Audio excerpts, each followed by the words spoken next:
இந்த உலகத்தை நம்ம காட்டினது அந்த தாய் தாங்க. அந்த தாய்க்காண்டி எவ்வளோ வேணாலும் சாக்ரிஃபைஸ் பண்ணலாம், ஓகேவா?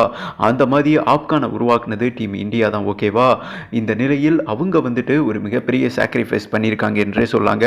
ஆப்கான் ஆஸ்திரேலியாவுக்கு எதிராக தோற்றாலும் வெளியேறியது ஆஸ்திரேலியா என்று தான் சொல்லணும். என்ன ப்ரோ என்ன சொல்கிறீங்க?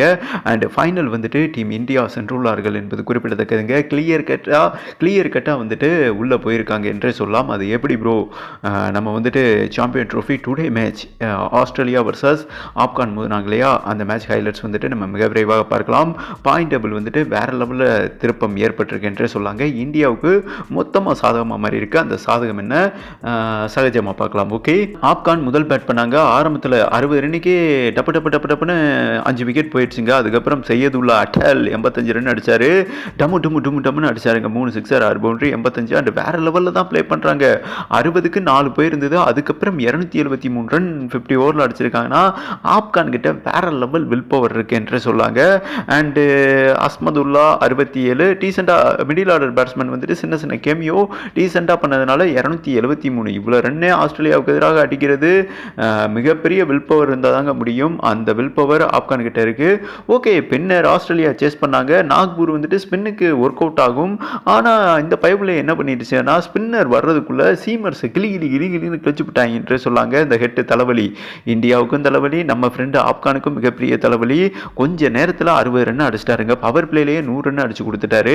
அண்டு அவர் சாட்டாக 4 அடிக்க இருட்டு வேறையா செம்ம சாட்டுங்க. அவர் வந்துட்டு மிக விரைவாக, அதாவது பவர் பிளேலேயே 100 ரன் அடிச்சிட்டாங்கன்னு வைங்களேன். 12 ஓவருக்கு 109. அந்த நேரம் வந்துட்டு மழை கொட்டுன்னு கொட்டுச்சு. அண்டு மண்டையில் கொட்டி விட்டாங்க என்று சொல்லாங்க ஆப்கானுக்கு. ஏன்னா டக் பைத் ரூல்ஸ் படி அண்டு 12 ஓவருக்கு வந்துட்டு ஒரு 70 ரன் அடித்தாலே போதும். எக்ஸ்ட்ரா வந்துட்டு ஒரு 40 ரன் அடிச்சிருக்காங்க ஆஸ்திரேலியா. இந்த சூழலில் மழை வந்து மேட்ச்சு நடக்கலை. ஓகே, ஆனால் நடந்தாலும் நடக்கலாட்டினாலும் ஆஸ்திரேலியா வெற்றி வந்துட்டு உறுதியாகிவிட்டது என்றே சொல்லாங்க. இந்த சூழலில் அதாவது ஆப்கான் அதிகாரப்பூர்வமாக வெளியேறிட்டாங்க நம்ம நண்பர்கள். அது மிகப்பெரிய வருத்தமாக இருக்குது. இன்றைக்கி ஆப்கான் ஜெயிச்சிருந்தாங்கன்னா டைரெக்டாக இந்தியாவோட செமிஃபைனல் மோதி இருப்பாங்க.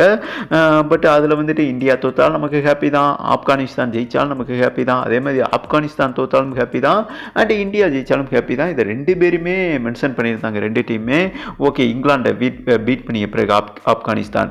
ஆனால் அந்த பிக்கப்பில் விளையாடுவாங்கன்னு நினச்சோம். ஆனால் ஆஸ்திரேலியா டீம் மிகப்பெரிய டீம் இல்லையா? மினி உலக கோப்பையெல்லாம் வேற லெவலில் மின்னுவாங்க. அண்ட் இதன் மூலம் பாயிண்ட் டேபிள் இந்தியாவுக்கு சாதகமாக மாதிரி இருக்குது. எப்படி ப்ரோ அப்படின்னு கேட்டிங்கன்னா அங்கே தாங்க ஒரு மிகப்பெரிய ட்விஸ்ட் என்றே சொல்லலாம். இப்போ ஆஸ்திரேலியா வந்துட்டு 5 பாயிண்டோட பி குரூப்பில் முதல் பிளேஸ் போயிட்டாங்க. இப்போ ஆர்எஸ்ஏ செகண்ட் பிளேஸ் வந்துட்டாங்க, அதாவது சவுத் ஆஃப்ரிக்கா. இப்போ சவுத் ஆஃப்ரிக்காவை டெஃபினட்டாக வந்துட்டு மினி உலக கோப்பை மிகப்பெரிய டோர்னமெண்ட்டாக இந்தியா ஈஸியாக வின் பண்ணியிருக்காங்க. ஒரு தடவை கூட தோத்தது கிடையாது. ஆனால் ஆஸ்திரேலியாவோட பல முறை பல்பு வாங்கியிருக்காங்க. 2004 51 வேர்ல்டு கப் ஃபைனலில் தோற்றுருக்காங்க. பல முறை ஃபைனலில் தோற்றுருக்காங்கன்னு வைங்களேன். இப்போ ஆர்எஸ்ஏ கீழே வந்ததுனால, செகண்ட் பிளேஸ் வந்ததுனால இப்போ இந்தியா நியூசிலாண்டை ஜெயிக்கும் பட்சத்தில் அவங்க முதல் பிளேஸ் போயிடுவாங்க இல்லையா? டீம் இந்தியா ஏ குரூப்பில் முதல் பிளேஸ் இருக்கிற டீம் பி குரூப்பில் செகண்ட் பிளேஸ் அணியோட மோதலும் செமிஃபைனல். அப்போ ஆர்எஸ்ஏ வந்துருவாங்க இல்லையா? சவுத் ஆஃப்ரிக்காவை ஈஸியாக சவு முட்டாய் ஆக்கிட்டு டைரெக்டாக ஃபைனல் போகலாம்.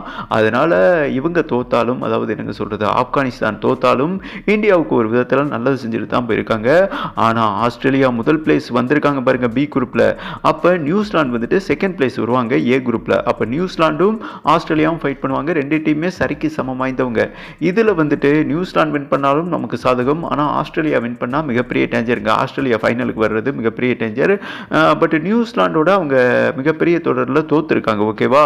அதனால் நியூசிலாந்து வின் பண்ணி வந்தாங்கன்னா நம்ம ஈஸியாக நியூசிலாண்டை பீட் பண்ணிவிட்டு அண்ட் ஃபைனல் ஜெயிச்சிடலாம். ஓகேங்க, அதாவது சாம்பியன் ட்ரோஃபி கிளைமேக்ஸ் நெருங்கிடுச்சு. வருத்தமாக இருக்குது ஆப்கான் வெளியே போனது. உங்களுக்கு அந்த ஃபீலிங் இருக்கா? ஃபீலிங்கு அண்டு ஃபைனல் வந்துட்டு எந்த 2 டீம் வருவாங்கன்னு நினைக்கிறீங்க? இந்த 4 டீமில் ஆர்எஸ்ஏ, ஆஸ்திரேலியா, நியூசிலாந்து, இந்தியா. உங்களோட கருத்தை போட்டு விடுங்கன்னு சொல்லிட்டு வீடியோவை கம்ப்ளீட் பண்ணுறேங்க.